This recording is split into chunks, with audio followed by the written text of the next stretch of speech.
le plafond en pleine nuit, l'angoisse qui monte parce que impossible de dormir.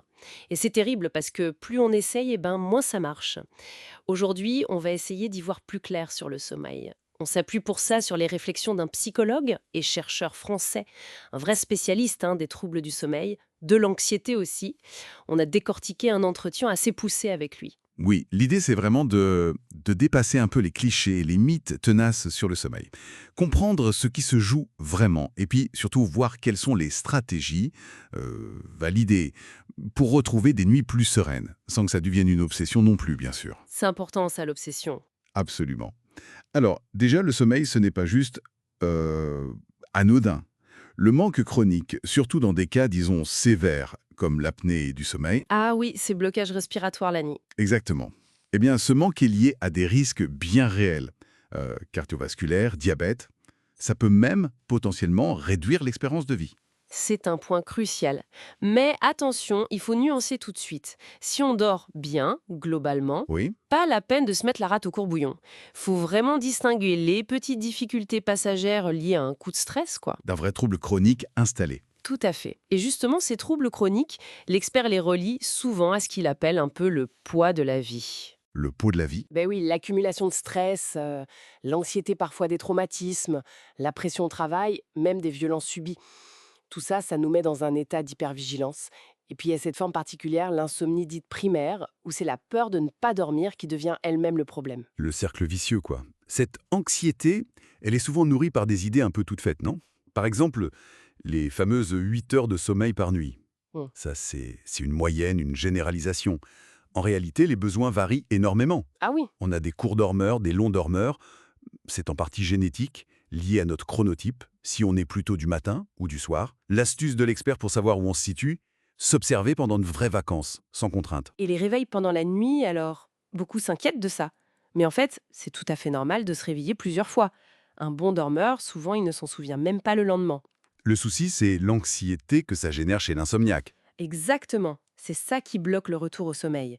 Et cette idée que les heures avant minuit comptent double. Leur valeur dépend justement du chronotype. Par contre, ce qui est vrai, c'est que le sommeil lent profond, celui qui répare vraiment, il est concentré en première partie de nuit, Peu importe l'heure exacte où on se couche, en fait. relativement à notre heure de coucher habituelle, oui. Alors, pour bien dormir, l'expert insiste sur 3 ingrédients essentiels. D'abord, respecter son horloge interne, son rythme circadien. Ensuite, avoir accumulé assez de fatigue, ce qu'on appelle la pression de sommeil. Et troisièmement, et ça c'est souvent le point clé, réussir à abaisser son niveau d'éveil. Le stress, l'anxiété, les pensées qui tournent en boucle. Voilà, le fameux lâcher prise. Et c'est là que ça coince pour beaucoup, j'imagine. Abaisser ce niveau d'éveil. Comment on fait concrètement? Surtout avec l'anxiété, c'est là qu'intervient ce qu'on appelle la TCCI, la thérapie comportementale et cognitive de l'insomnie. C'est vraiment le traitement de référence hors médicaments. Une technique phare, c'est la restriction du temps passé au lit. Ah oui, réduire le temps au lit, ça paraît contre-intuitif, je sais, mais l'idée c'est de faire coïncider le temps au lit avec le temps où on dort réellement. Ça compacte le sommeil. Un peu comme une pâte à modeler qu'on resserre, il devient plus dense, plus efficace. D'accord. Ça aide à reconditionner le cerveau, en quelque sorte. Lit égale sommeil efficace. C'est exactement ça. Briser l'association lit égale anxiété. Et une autre approche de la TCCI, c'est le contrôle du stimulus. C'est-à-dire, si on est insomniaque et qu'on ne s'endort pas après, disons, 10-15 minutes, hop, on sort du lit. Oui.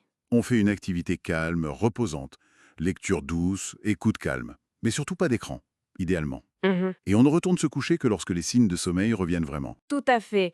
Et dans cette logique de pression de sommeil, la question des siestes revient souvent. Elles peuvent être utiles, oui, mais courtes, 10-20 minutes maximum, pour un coup de boost. Pour ne pas manger sur le sommeil de la nuit d'après. Exactement. Donc à éviter si elles sont longues ou si on souffre déjà d'insomnie, car ça réduit cette fameuse pression de sommeil pour la nuit. D'accord. Alors, au-delà de ces stratégies comportementales, il y a des points spécifiques importants. Vous avez parlé de l'apnée du sommeil. Oui, l'apnée obstructive, c'est un trouble physique potentiellement grave. Les signes qui doivent alerter, de forts renflements avec des pauses respiratoires remarquées par le conjoint souvent, et une grosse fatigue pendant la journée, même après une nuit complète. Et là, il faut consulter. Absolument. Un diagnostic médical est indispensable, souvent via une polygraphie.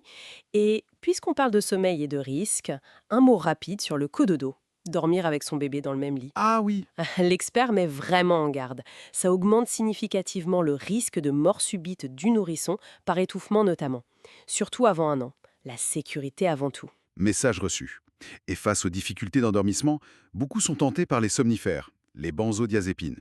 Qu'en dit l'expert? Utile ponctuellement, en cas de crise aiguë, ça peut dépanner. Oui, très ponctuellement. Mais l'usage chronique est vraiment déconseillé. Dépendance, qualité de sommeil qui se dégrade, risque de chute chez les personnes âgées, Et le sevrage est possible. avec un accompagnement médical, ça se fait très bien. Une dernière question qui revient tout le temps, les écrans. La fameuse lumière bleue, oui, elle perturbe la production de mélatonine, l'hormone du sommeil. C'est surtout problématique chez les enfants et les ados.